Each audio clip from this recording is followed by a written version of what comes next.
બનાસકાંઠા જિલ્લા ભાજપના નવનિયુક્ત અધ્યક્ષ કીર્તિસિંહ વાઘેલાનો અભિનંદન સમારોહ મેરગઢ તાલુકાના ઇકબાલગઢમાં યોજાયો હતો. દાતા વિધાનસભા વિસ્તારમાં પંચમુખી હનુમાનજી મંદિરના સાનિધ્યમાં વિશેષ કાર્યક્રમનું આયોજન કરવામાં આવ્યું હતું. આ સમારોહમાં મોટી સંખ્યામાં ભાજપના કાર્યકર્તાઓએ ઉત્સાહપૂર્વક ભાગ લીધો હતો. વિવિધ સમાજના આગેવાનો અને કાર્યકર્તાઓએ ઢોલ નગારાથી વાતે ગાતે કીર્તિસિંહજી વાઘેલાનું ભવ્ય સ્વાગત કર્યું. આ પ્રસંગે સમાજના અગ્રણીઓએ નવનિયુક્ત અધ્યક્ષને શુભેચ્છા પાઠવી હતી. આ કાર્યક્રમમાં દાતા વિધાનસભામાં વિસ્તારના કાર્યકર્તાઓએ મોટી સંખ્યામાં હાજરી આપી. પાર્ટી પ્રત્યે વૃદ્ધતા દર્શાવી હતી. પ્રમુખે કહ્યું હતું કે વિધાનસભાના કાર્યકર્તાઓને મારી ખાસ વિનંતી કે 2017 આ વિધાનસભા જીતવાની છે. આ પહેલા તાલુકા પંચાયત જિલ્લા પંચાયતની ચૂંટણી આવે તે પણ આપણે જીતવાની છે. જીતવા માટે આપણા જોડે હથિયાર ઘણા બધા છે, પણ તે હથિયાર પડ્યા રાખીએ તો એ કામ નહીં. આ હથિયાર વાપરવા પડે. આપણે મોટી કાર્યકર્તા થકી ચાલે છે. કાર્યકર્તાઓના કારણે આ પાર્ટી આટલી મોટી બની છે. અમર દિવસો આપણા કાર્યકર્તાઓ તાકાતથી કામે લાગે. દાતાની જનતાની ખૂબ જ અપેક્ષા છે.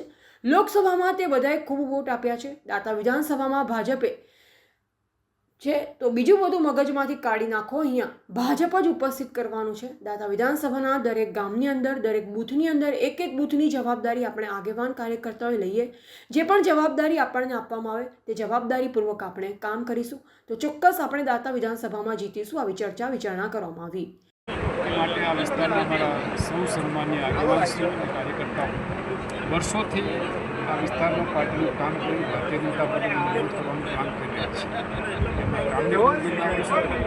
આવનારા દિવસોમાં હજુ વધારે ભારતીય જનતા પાર્ટી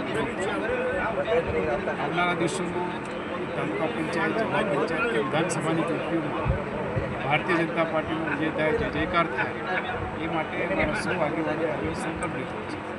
એટલે સૌ સન્માનીય આગેવાનો, ખાસ કરીને પાર્ટીના કાર્યકર્તા એ પાર્ટીનો પ્રાણ છે. કાર્યકર્તાની શક્તિનો સમન્વય કરી, કાર્યકર્તાની શક્તિનું સંગઠન કરી આવનારા દિવસોમાં આ વિસ્તારની અંદર ભારતીય જનતા પાર્ટી મજબૂત થશે. ભારતીય જનતા પાર્ટી મજબૂત, ભારત મજબૂત. ભારતને મજબૂત બનાવવા માટે દેશના પ્રધાનમંત્રી આદરણીય શ્રી નરેન્દ્રભાઈ મોદી સાહેબને હાથ મજબૂત બનાવવા માટે બધા સાથે મળીને કામ કરશે. ધન્યવાદ. દેશના પ્રધાનમંત્રી આદરણીય શ્રી નરેન્દ્રભાઈ મોદી સાહેબ આપણા દેશને 2047માં વિકસિત ભારત બનાવવા માગે છે. ભારતને મજબૂત બનાવવા માગે છે. ભારતને મજબૂત બનાવવા માટે, મોદી સાહેબના હાથ મજબૂત બનાવવા માટે. રિપોર્ટર જીતેશભાઈ એસબીલ, અમીરગઢ.